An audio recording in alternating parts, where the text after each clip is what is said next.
What's up, guys? So everyone is telling you that you need to have 3 to 6 months of emergency fund in your bank account, and I'm here to tell you to f your emergency fund.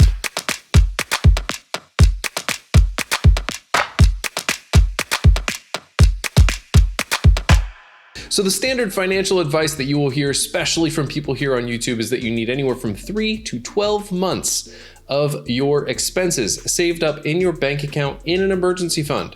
And for a long time, I agreed with this advice. Now, before I go any further, I want to do a quick disclaimer. I'm not a financial advisor. I'm not a financial planner. This is just what I'm doing. So take this for entertainment purposes and, take little bits. Makes sense? Doesn't make sense? Just let it go. So I started to rethink how I view my emergency fund when I watched this video by Meet Kevin, where he basically talks about how he manages emergencies by leveraging debt, which that sounds a little bit crazy, right? I thought the same thing, sort of, until I got to another video by Mr. Money Mustache, which is here. And if these aren't showing up, the links will be down in the description, where he basically talks about what he calls the pyramid of money. It's a range of your assets and liabilities from highest earning to highest cost.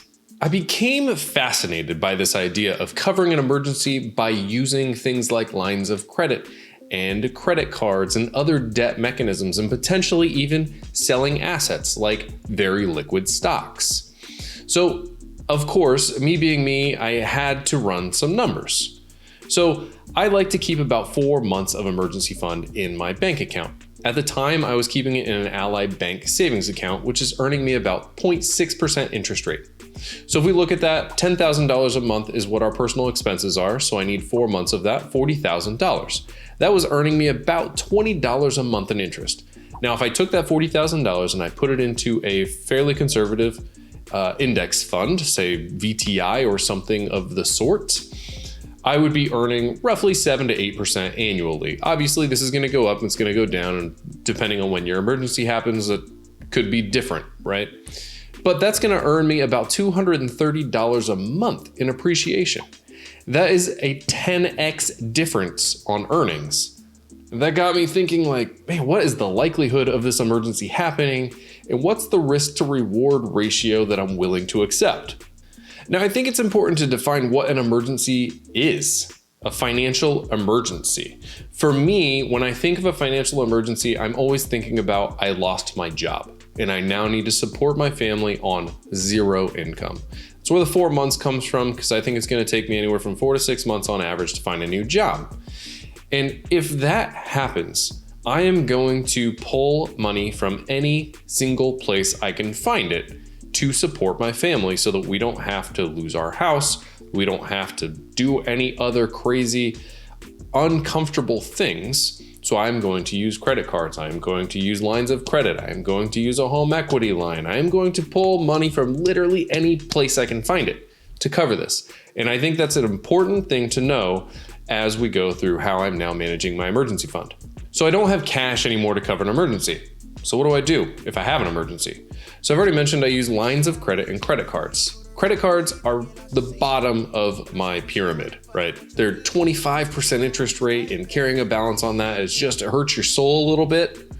I worked so hard to get out of credit card debt. I don't want to get back in it if I don't have to.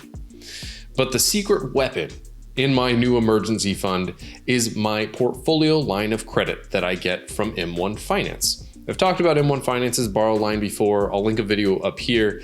Basically, I get to borrow up to 35% of my taxable account value at 2% interest, which is very, very low.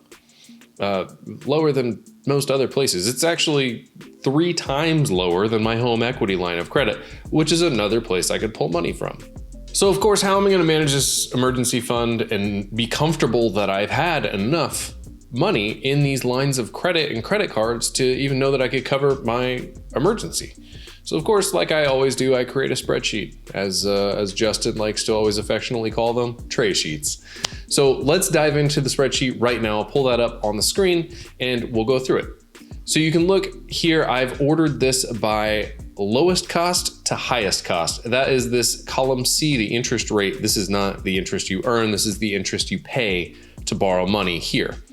So you'll see these first 3 lines are my bank accounts. These are where I previously had cash that I would store in order to use an emergency. I've since liquidated all of those, so there is none in there and none available. And then you'll get down to my M1 borrow line of credit. It cost me 2% annually to borrow here. I've already borrowed $11,000 to buy a real estate investment recently, but I still have $42,000 available, which I only need $40 for my 4-month goal. Now, I did bump up my goal over here to 6 months to account for the fact that this is a bit more of a risky strategy than just having cash money in the bank. So I'm looking for a total target of $63,600 based on how much money I need for a month, which is roughly about $10,000 right now. But if you take all of these credit lines, what I have available, and add them up and divide that by my monthly expense that I need, I actually have 9.52 months available, which gives me about $26,000 in excess. Now, if I had money in this emergency fund, let's go ahead and throw in $1,000 in here, my spreadsheet would conveniently tell me that I have $1,000 in excess liquid capital in here that I should probably move over to an investment account, which is exactly what I've done recently, and it's now all earning money. Now, I'll admit, this is a much more risk-tolerant approach. I'm generally a risk-tolerant person. I'm not a risk-adverse person.